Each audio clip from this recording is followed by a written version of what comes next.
याची सकाळी 9 वाजता पत्रकार परिषद होणार आहे। आताच्या घडीची एक महत्त्वाची ब्रेकिंग बातमी आली आहे। दहशतवादाला पोचणारा पाकची चौफेरनं घेराबंदी करण्यात भारताला यश आलंय। सीमेवरती भारत घरात बंडखोर आणि जागतिक पातळीवर कोंडी करण्यात भारताला यश आलंय। अमेरिकेनं पाकला फटकारलं तर युरोपियन युनियन सध्या भारतासोबत असल्याचं पाहायला मिळत आहे। दहशतवादाला पोचणारा पाकची चौफेर घेराबंदी पाहायला मिळतेय। तर कशा पद्धतीने ही घेराबंदी झालेली आहे ते पाहूया। तर लाहोरमध्ये वायुसेनेनं जोरदार हल्ले केले। पाकिस्तानची ही चौफेर कोंडी आपण पाहतोय।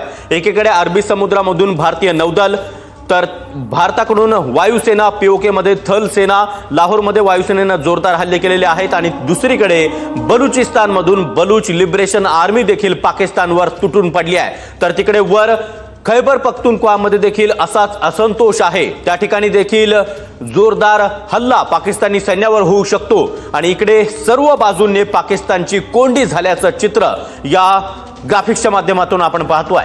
पाकिस्तान हे चारी मुंड्या चित झालेलं आहे। पीओके मध्ये थल सेनेचं उत्तर पाहायला मिळते, लाहोरमध्ये वायुसेनेचे हल्ले पाहायला मिळत आहेत। तर बलूच आर्मीने एके बाजूने पाकिस्तानवरती हल्लाबोल केलाय, तर दुसरीकडे नौदलानं कराची पोर्टवरती हल्ला करून कराची पोर्ट हा पूर्णपणे उद्ध्वस्त केलेला आहे। पाकिस्तानला भारतानं चारही बाजूने घेरल्याचं पाहायला मिळतंय। लाहोरमध्ये वायुसेनेचा हल्ला, पीओके मध्ये थल सेनेचं उत्तर, बलुचिस्तानचा हल्ला आणि कराची पोर्टवरती नौदलानं केलेला हल्ला, त्यामुळे आता पाकिस्तान अडचणीत आलाय आणि चारी मुंड्या चित झालेला आहे पाकिस्तान।